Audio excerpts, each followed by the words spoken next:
Bye bye. নীল আকাশে ভেসে থাকা বেলুনে দাঁড়িয়ে মেয়েটা পাহাড়ের দৃশ্য উপভোগ করছিল। হঠাৎ এক ঝাঁকুনিতে বেলুন ছিটকে মেয়েটা এক নির্জন ডাইনোসরের পাহাড়ে পড়ে যায়। দূর থেকে এই দৃশ্য দেখে ফেলে বাংলাদেশ সেনাবাহিনীর সাহসী মেয়ে নিপা। 1 সেকেন্ড দেরি না করে সে পাহাড়ের দিকে ঝাঁপ দেয়। মাটিতে নামতেই গর্জে ওঠে বিশাল আকৃতির ডাইনোসর। শুরু হয় মুখোমুখি ফাইট। ডাইনোসরের এক ধাক্কায় নিপা ছিটকে পড়ে যায়। পাহাড় কেঁপে ওঠে, কিন্তু সে হার মানার মেয়ে নয়।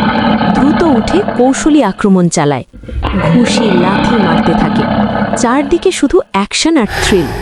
ডাইনোসরও ভয়ঙ্কর শক্তিশালী, তুমুল লড়াই চলতে থাকে। শেষ মুহূর্তে নিপা পুরো শক্তি দিয়ে ডাইনোসরকে মাটিতে শুইয়ে ফেলে। নিপা আহত মেয়েটাকে হেলিকপ্টারে তুলে নেয়। আকাশে উড়তে উড়তে উদ্ধার হওয়া মেয়েটা চোখ ভেজা হাসিতে বলে, প্লিজ লাইক অ্যান্ড সাবস্ক্রাইব।